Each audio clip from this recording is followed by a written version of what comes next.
तो माता के प्रश्न का उत्तर देते हुए भगवान सविस्तार भक्ति योग का वर्णन कर रहे हैं। कुछ ऐसा है जिसका अनुष्ठान नित्य करना है, नियम से करना है, कुछ ऐसा है जिससे साधक को बचना है। अर्थात उपासना के कुछ साधक तत्व हैं, कुछ बाधक तत्व हैं।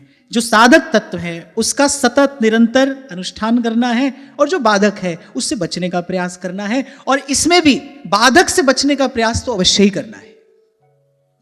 तो भगवान ने कहना आरंभ किया कि माता निष्काम भाव से श्रद्धा पूर्वक अपने नित्य नैमित्तिक कर्तव्यों का पालन करे, और यह कर्तव्य पालन हिंसा रहित होना चाहिए।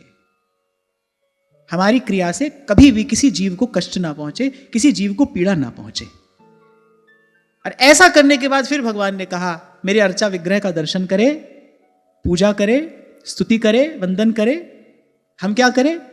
हमको जो हमारे महाप्रभु जी ने ये सेवा की सुरीति प्रदान की है, हम अपने राधा वल्लभ लाल की सेवा करें। जो भी आपके आचार्य की पद्धति है उसी के अनुरूप ध्यान, उसी के अनुरूप वंदन, उसी के अनुरूप पूजन आपको हमको करना है। लेकिन अच्छी बात यह है कि भगवान ने पहले अपने पास आने के लिए नहीं कहा। भगवान ने कहा पहले अपने कर्तव्य कर्म का पालन कर लेना, तन मन को शुद्ध करके, उसका समाधान करके, शांत करके फिर मेरे पास आना, फिर मेरी थोड़ी पूजा करना। और फिर भगवान कह रहे हैं कि प्राणियों में मेरी भावना करना। जी जंत सब तुद उपाय, जित जित पाणा तित तित लाय। सब किछ कीता तेरा होवे, सब किछ कीता तेरा होवे, नाहिन किछ असाड़ा जियो। तू मेरा राखा सबनी थाई, तापो के हा काड़ा जियो। जी जंत सब तुद उपाय, जित जित पाणा तित तित लाए। श्री सुधर्म बोधिनीकार एक बड़ी सुंदर बात कहते हैं हरि लीला सब सुखमयी। भगवान की लीला में कहीं कोई दुख, कोई क्लेश नहीं है, उसमें कोई विकार नहीं है। हरि लीला सब सुखमयी, लीला धाम अपार। हरि अनंत, हरि कथा अनंता। भगवान की लीला अनंत है। हरि लीला सब सुखमयी, लीला धाम अपार। फिर दुख कहां से आया? क्योंकि प्रश्न तो उचित है कि आप कह रहे हैं सब भगवान की लीला है। अगर सब भगवान की लीला है इसमें दुख कहां से आया? तो उत्तर देते हैं कि दुख देत है जीव को आत्मकृत संसार। एक संसार भगवान ने बनाया है, एक संसार हमने बनाया है। हमने भी तो अपना एक संसार बनाया है ना। एक संसार भगवान ने बना कर दिया, एक हमने अपना बनाया। तो जो हमने अपना संसार बनाया है वो हमको दुख देता है। भगवान का बनाया संसार तो हरि लीला सब सुखमयी। अगर इसको भगवान की लीला मानो, दृष्टि भगवान पर ही रहे, तो तेरा तुझको सौंप दे क्या लागे है मोर, फिर तो कोई दुख नहीं है, कोई कष्ट नहीं है। हमने अपना संसार बनाया, हमने अपने संबंध बनाए, हम कर्ता होकर बैठे। एक संसार का कर्ता भगवान है, उस संसार में कोई दुख नहीं है। एक संसार का कर्ता जीव है, उस संसार में दुखालयम अशाश्वतम, उसमें दुख के अतिरिक्त और कुछ नहीं है। बुद्धिमान लोग प्रश्न पूछ लेते हैं ना कि आप कहते हो सब भगवान की लीला है, फिर दुख कहां से आया? अगर ये संसार भगवान का बनाया है फिर दुखालयम अशाश्वतम क्यों कहा गया ना? हरि लीला सब सुखमयी। जिसकी दृष्टि भगवान पर है वो तो कहता है जित देखूं तित लाल। कहने वाला खूब कहता है वजूदे खार क्या है। खार कहते कांटे को, वजूद माने अस्तित्व। बोले वजूदे खार क्या है? गुल से नजरों का फिसल जाना। कांटा क्या है? बोले फूल से नजर फिसलना, यही कांटा है। अगर फूल पर नजर रहे, आंख दो है, दृष्टि तो एक है ना। अगर फूल पर दृष्टि है तो फिर तो कांटा है ही नहीं। जैसे ही फूल से नजर हटी और दुर्घटना घटी। तो हरि लीला सब सुखमयी, लीला धाम अपार, दुख देत है जीव को आत्मकृत संसार। एक संसार हमने बनाया, उसके कर्ता हम हैं, उसके मालिक हम हैं। जब कहते हो ये मेरा, तो मालिक बनकर ही तो कहते हो। तभी कबीर कह रहे हैं, बंदा मौज ना ले वही, चूक चाकरी माई। अगर साहेब का होके रहे, अगर साहेब के बनाए संसार में साहेब का बंदा साहेब का होकर रहे, प्रेम नगर में रहनी हमारी, प्रेम नगर में रहनी हमारी, चारों दिशा जगीरी में, मन लागो मेरो यार फकीरी में, मन लागो मेरो यार। यही जुगत तो सीखनी है। जुगत माने युक्ति, यही युक्ति तो संतों से सीखनी है। सतगुरु मिल गए जुगत बता दी, सतगुरु मिल गए जुगत बता दी, हो गई मुनिया न्यारी, मुनिया पिंजरे वाली ना, ओ मुनिया पिंजरे वाली ना, मुनिया पिंजरे वाली ना, ओ मुनिया पिंजरे वाली ना। सतगुरु है व्यापारी, तेरा साहेब है व्यापारी। आप यहां वहां इधर उधर इसको उसको तुझको मुझको देखते ही क्यों हो? कल यही तो मैं आपको कह रहा था, अरे भगवान सदा संग है, भगवान सदा सहाय है, किस बात की चिंता है? अगर चिंता है, अरे भगवान पर विश्वास नहीं है, और बिन विश्वास भगति नहीं, फिर आपकी भावना निष्प्राण है। भक्ति में प्राण तो विश्वास ही है ना। अब बनाने को तो मूर्तिकार ऐसी मूर्ति बना देता है कि देखो तो एक बार तो आपको लगेगा कि सच में कोई खड़ा ही है सामने, पर प्राण तो नहीं है ना उसमें। ऐसे ही कभी कभी लगता है कि भाई सब कुछ तो है जीवन में, नाम जप भी हो रहा है, सेवा भी हो रही है, सत्संग भी हो रहा है। तभी संत कहते हैं, मुझे भरोसा राम तू दे अपना अनमोल, रहूं मस्त निश्चिंत मैं कभी न जाऊं डोल, अपने पथ पर आप चला, पथ पतन नहीं पाऊं मैं, अपने पथ पर आप चला। प्रभु के अतिरिक्त कुछ भी देखना असत्य देखना ही तो है, और सब क्लेशों का मूल असत्य, झूठ बराबर पाप। अब आप कहो कि भाई हमको तो दिखाई नहीं देता, हमारे तो अनुभव में नहीं आता, तो गुरुजनों की बात मानो, एक कदम आगे बढ़ाओ ये मानकर। इसलिए आपको उसने एक उदाहरण दिया था, कुछ प्रश्न ऐसे होते हैं, उनको यदि आपको सुलझाना है, समाधान प्राप्त करना है, तो पहला कदम क्या है? लेट, मान लो, हृदय से इसको स्वीकार कर लो, ऐसा ही है भाई। शास्त्र कह रहे हैं, गुरुजन कह रहे हैं, संतजन कह रहे हैं, और ये जो सब कह रहे हैं हमारे कल्याण के लिए कह रहे हैं, हमारे मंगल के लिए कह रहे हैं, इनको हमसे कुछ लेना देना तो है नहीं। हम सच्चे सुख को प्राप्त करें इसलिए ये हमसे कह रहे हैं, इनकी बात मानने में हमारा हित है, मंगल है, कल्याण है, इसलिए मान लेते हैं कि जी जंत सब तुद उपाय, तुद आ गए अरदास हमारी, जी जंत सब तेरा, कहो नानक सब तेरी वड्याई, कोई नाम ना जाने मेरा, कोई नाम न जाने मेरा। स्वामी श्री अखंडानंद जी महाराज कहा करते थे, बोले जिसकी बुद्धि स्थूल है उसको पहले स्थूल की ही पूजा करनी पड़ेगी, जो जहां खड़ा है उसको वहीं से तो चलना आरंभ करना पड़ेगा ना। जिसकी बुद्धि स्थूल है उसको पहले स्थूल की ही पूजा करनी पड़ेगी, और जैसे ही बुद्धि सूक्ष्म होगी, चेतना का ऊर्ध्वगमन होगा, जित देखूं तित श्याममयी है। क्या कहते हैं रैदास कि जहां जहां जाऊं तुम्हारी सेवा, प्रभु मुझे आपकी सेवा के अतिरिक्त और कोई काम ही नहीं है, जहां जहां जाऊं तुम्हारी सेवा, तुम सा ठाकुर और न देवा।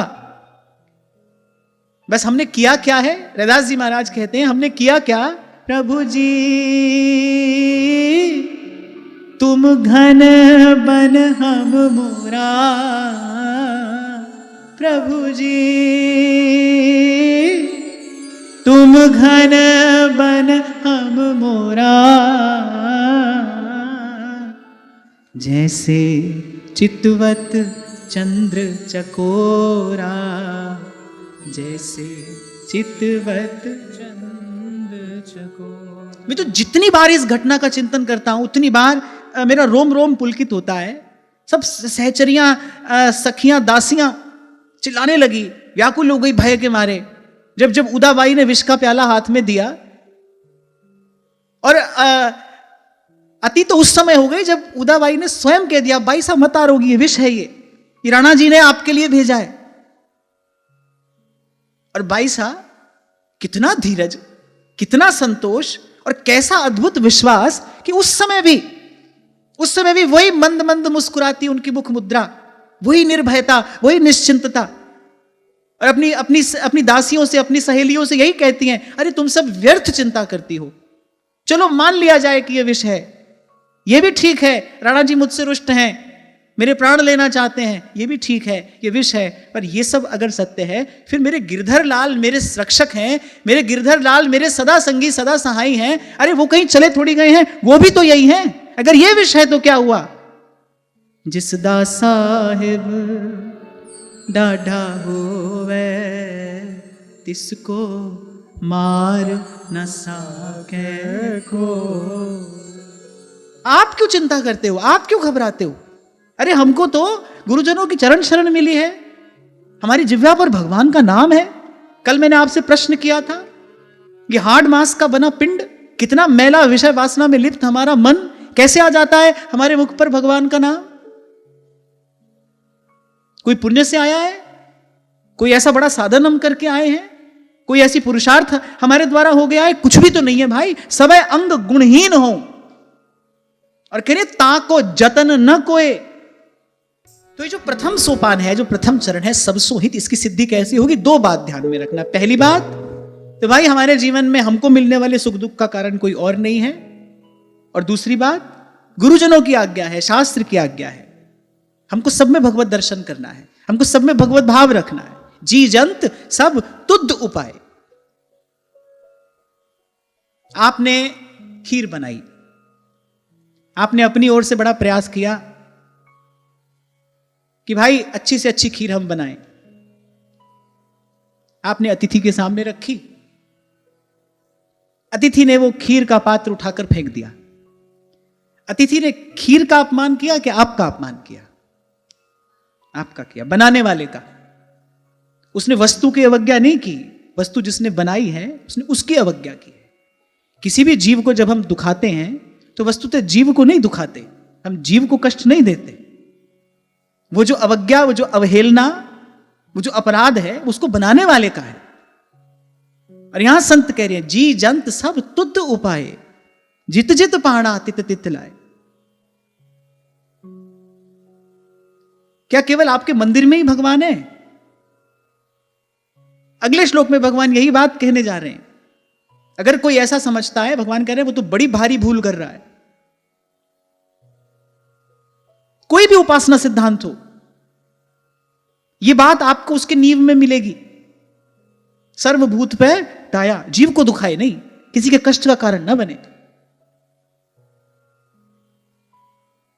अगर वस्तुतः आध्यात्मिक उन्नति चाहते हो, अगर सच्चे सुख की राह पर आगे बढ़ना चाहते हो, तो सह लो, पर किसी के कष्ट का कारण नहीं बनो। अरे पीड़ा तो आत्मा का स्नान है। कहने वाला कहता है, pain is the crack from where the light enters. पीड़ा आत्मा का स्नान है, वहीं से उस पार का प्रकाश प्रवेश करता है। कहने वाला बड़ी खूब बात कहता है कि पता यूं तो बता देते हो सबको ला मकां अपना। कोई पूछे कहां रहते हो तो बोले हमारा कोई घर नहीं है। अरे पता यूं तो बता देते हो सबको ला मकां अपना। कहता है तज्जुब है रहते हो तुम टूटे हुए दिल में। जिस हृदय में वो पीड़ा है, जिस हृदय में वो वेदना है, जिसने सह लिया है, भगवान के नेत्र सजल हो गए, रोम रोम पुलकित हो गया। अरे भक्त वही ना जो अपने भगवान के सुख का कारण बने। आनुकूल्येन कृष्णानुशीलनम स भक्ति उत्तमा। भगवान आनंद कंद है, सबके आनंद का कारण भगवान है। भक्त भगवान को भी सुख देने वाला है, भगवान का भी आनंद है। भगवान के नेत्र सजल हो गए, रोम रोम पुलकित हो गया। श्री कृष्ण प्रसन्न हो गए।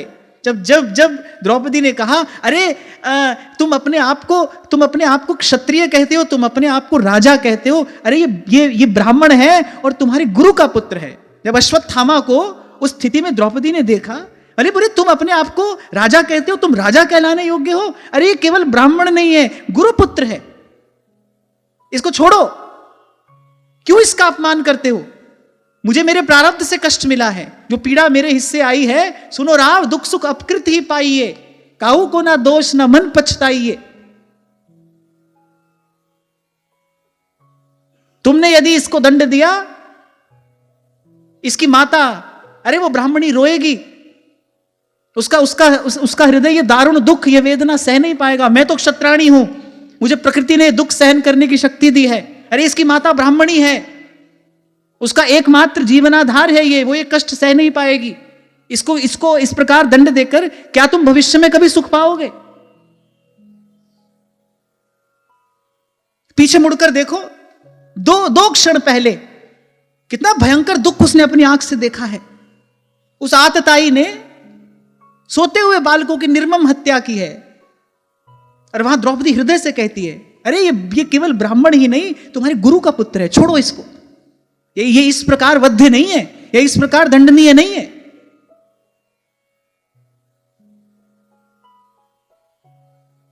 आप देखो उस समय एक अपराधी है और एक वो है जिसका अपराध किया गया है। अपराधी कौन है? अश्वत्थामा।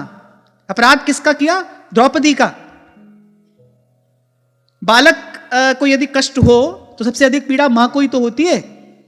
अपराधी अश्वत्थामा है, अपराध किया गया है द्रौपदी का, द्रौपदी ने पीड़ा सह ली। अश्वत्थामा को जीवन दान तो मिल गया, पर आज देखिए सहस्रों वर्षों के बाद भी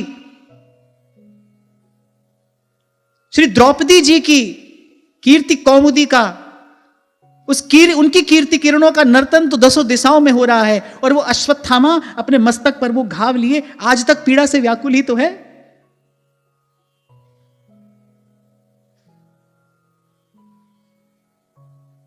धर्म का मार्ग कठिन है, पर सच्चे सुख की ओर यही रास्ता जाता है। और मैंने सदा आपसे कहा, भाई चयन आपका है, ईश्वर ने आपको यह अधिकार दिया है, आप चुनो आपको कौन से रास्ते जाना है। आपको थोड़ी देर का सुख चाहिए, आपको वो क्षणिक सुख चाहिए, आपको वो क्षणभंगुर सुख चाहिए, तो फिर ये रास्ता है। और जो सच्चे सुख की ओर जो मार्ग जाता है, जी मार्ग सब संत गया छे, जिस मार्ग को संतों ने चुना है, इस मार्ग को भगवान के भक्तों ने चुना है, वहां पर तो भाई कबीर कहते रूखी सूखी खा कबीरा और ठंडा पानी पी। वहां तो संत कहते जो तो एक कांटा बोए वाए बोए तू फूल।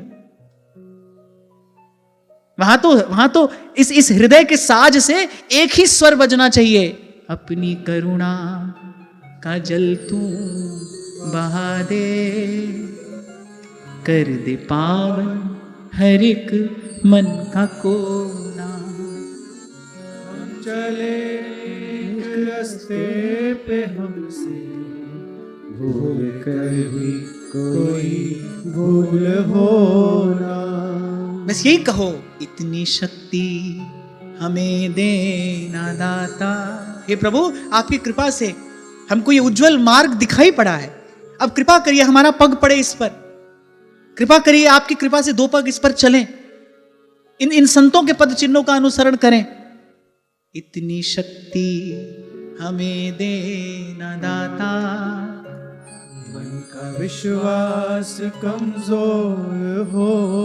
तभी श्री गोस्वामी जी मांगते हैं श्री रघुनाथ जी से, क्योंकि भाई भगवान है, माया है, हम भी तो हैं। वैष्णवाचार्यों का चिंतन यही तो ले जाता है हमको कि तीन तत्व नित्य हैं, जीव भी, ब्रह्म भी और माया भी। तो भगवान भी हैं, माया भी है, हम भी तो हैं। हमारा भी कुछ संकल्प है, आप मानो न मानो, आपको इसका अनुभव होता हो कि नहीं होता हो, और आपके जीवन में जो आज है वो आपके ही संकल्पों का परिणाम है, वो आपके ही संकल्पों का प्रतिफल है। संत की, सत्संग की, हरि कथा की कृपा से संकल्प शुद्धि होती है, जिसकी याचना ऋषि मुनि ईश्वर से करते हैं, तन में मनः शिव संकल्पमस्तु। संकल्प शुद्धि होती है। ये भाव मन में आता है, यही है, यही मंगल है। इसी कारण कथा लोक मंगल कारिणी है, जीव का मंगल करती है। कैसे होता है जीव का मंगल? कि भाई जन्म जन्म से जहां लगे थे वहां से मन हटा, प्रभु की ओर देखना आरंभ किया, प्रभु की ओर चलने का विचार कर रहे हैं, मन में इच्छा हो रही है कि अब भजन करें। और यदि किसी बड़भागी जीव को दीर्घ काल तक सत्संग मिल जाए, यदि किसी बड़भागी जीव को दीर्घ काल तक सत्संग मिल जाए, तब ही हो ही सब संशय भंगा, जब बहुकाल करिए सत्संग। दीर्घ काल तक सत्संग मिल जाए, संशय भंग हो जाए, फिर इस हृदय रूपी वीणा से ये स्वर गुंजायमान होता है। अब लो नसानी अब नानसे हो, राम कृपा भव निशा सिरानी, फिर जागे पुनि न डसई हूं। मन मधुकर पनल तुलसी,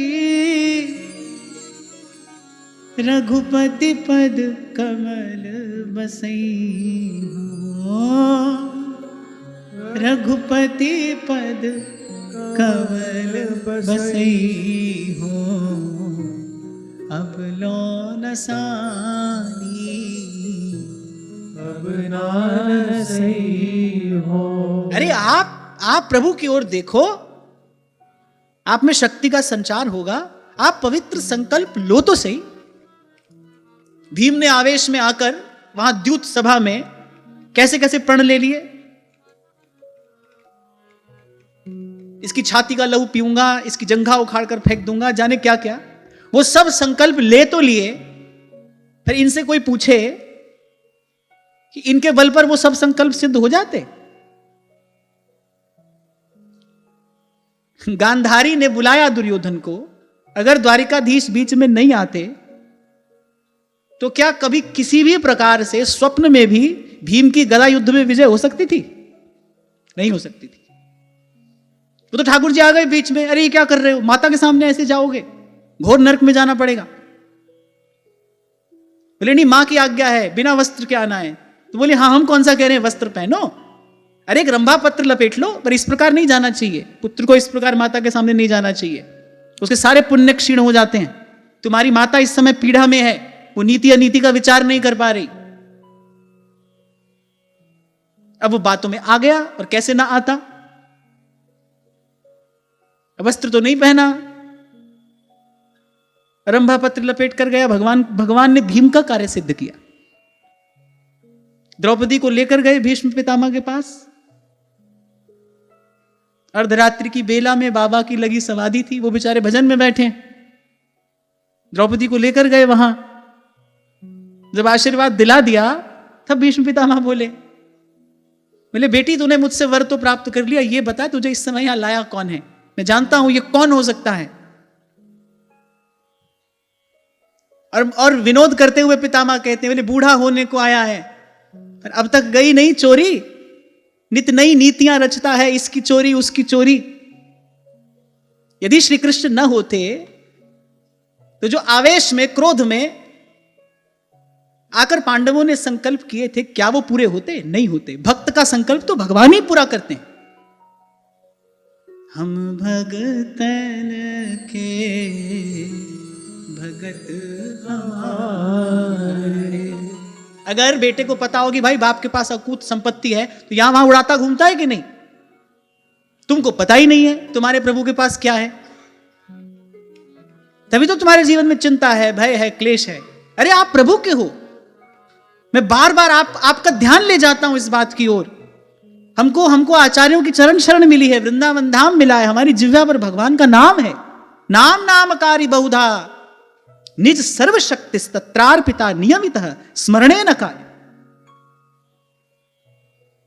और कभी एकांत में बैठो तो इस बात का विचार करना, कभी आप एकांत में बैठो तो इस बात का आप विचार करना, अरे मैले स्थान पर तो आप नहीं बैठते।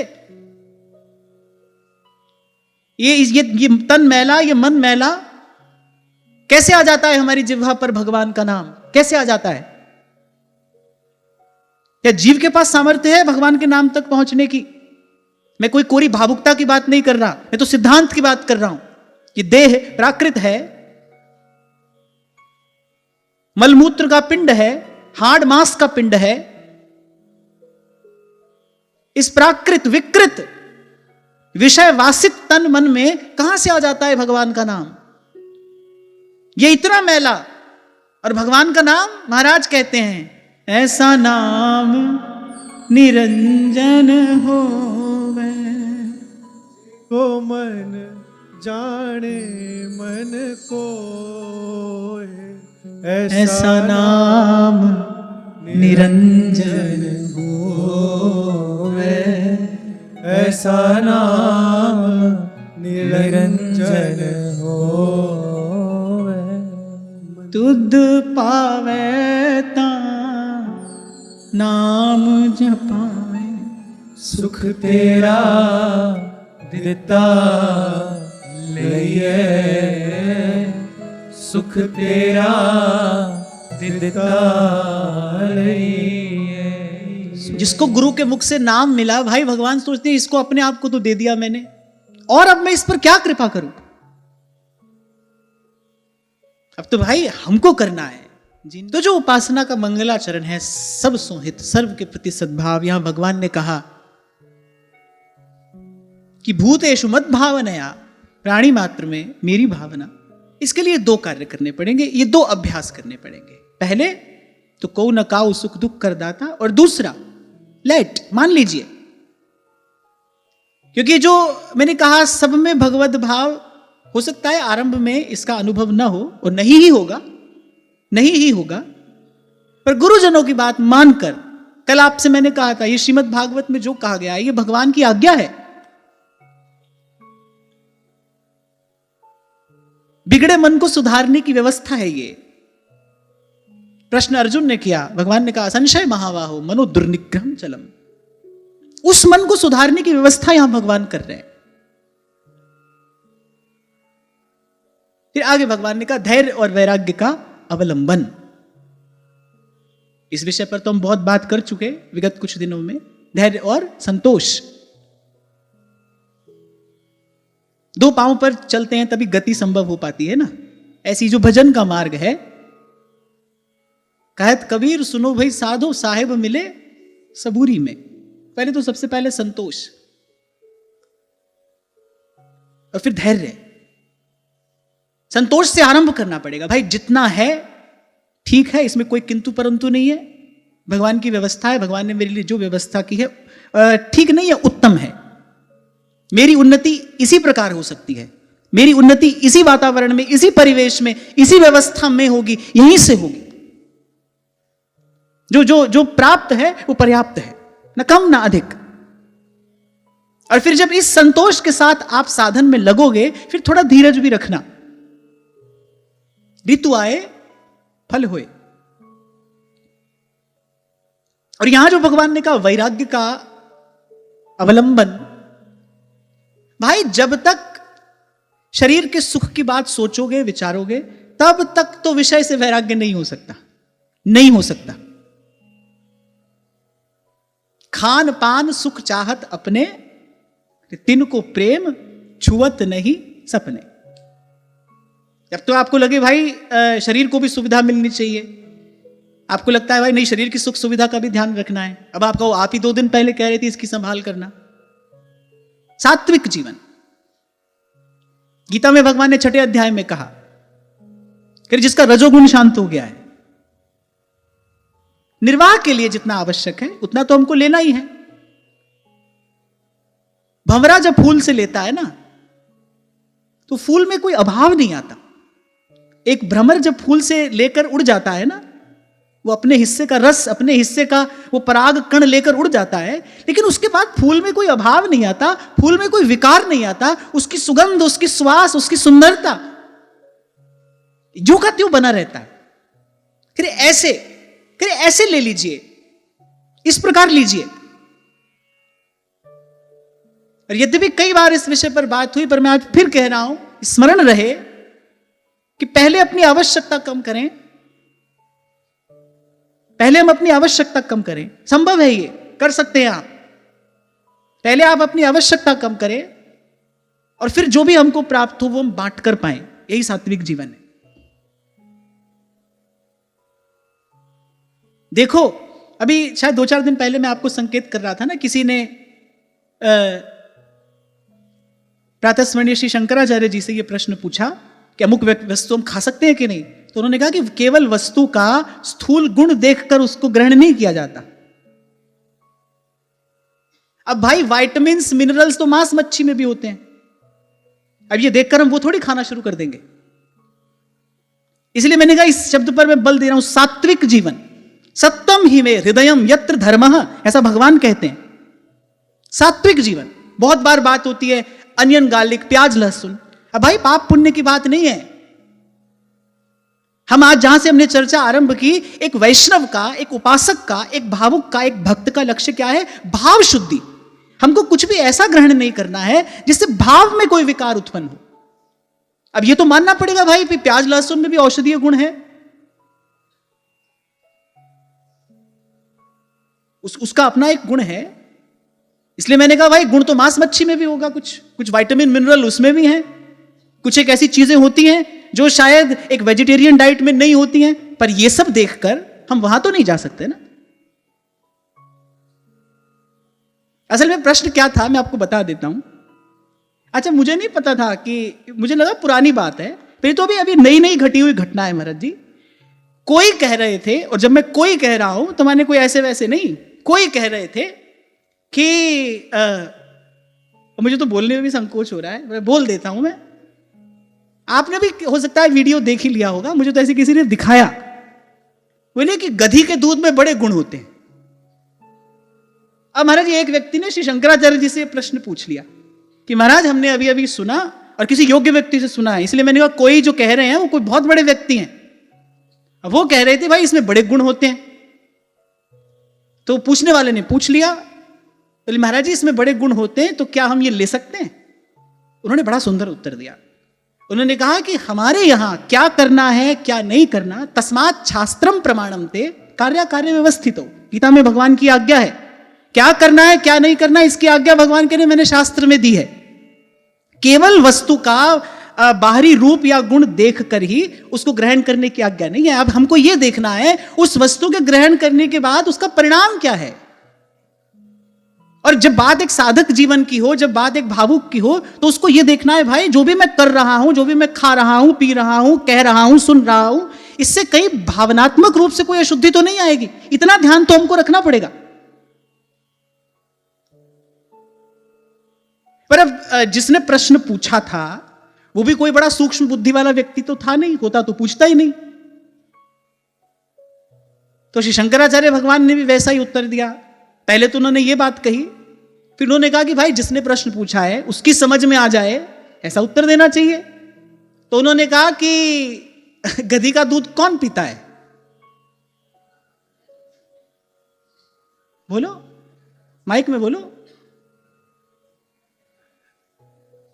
बोलो। गधा, इतना सामान्य ज्ञान नहीं है। गधा गधा यानी गधी का दूध पीने वाला कौन है? गधा। गधा बनना हो तो पियो। अरे हमारे यहां तो भैंस के दूध का निषेध किया जाता है कि उससे भावनात्मक रूप से, पहले तो उससे शरीर में स्थूलता आती है। इस बात को तो विज्ञान भी मानता है, कोई हम केवल शास्त्र की बात नहीं कर रहे हैं यहां पर। उससे शरीर में स्थूलता आती है, बुद्धि में भी स्थूलता आती है, जड़ता आती है।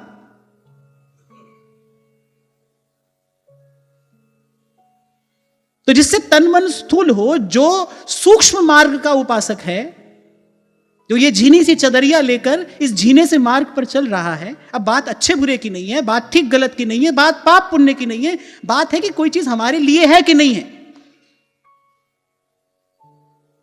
तो इस प्रकार पहले अपनी आवश्यकता कम करे और फिर हमारे अनुकूल क्या है उसका चयन करते हुए, हमारा लक्ष्य सात्विक जीवन हो, हमारा लक्ष्य भावनात्मक शुद्धि हो, इसका विचार करते हुए अपनी जीवन शैली का निर्माण करें। और यह काम आपको सबको अपने अपने स्तर पर अपने लिए करना होगा।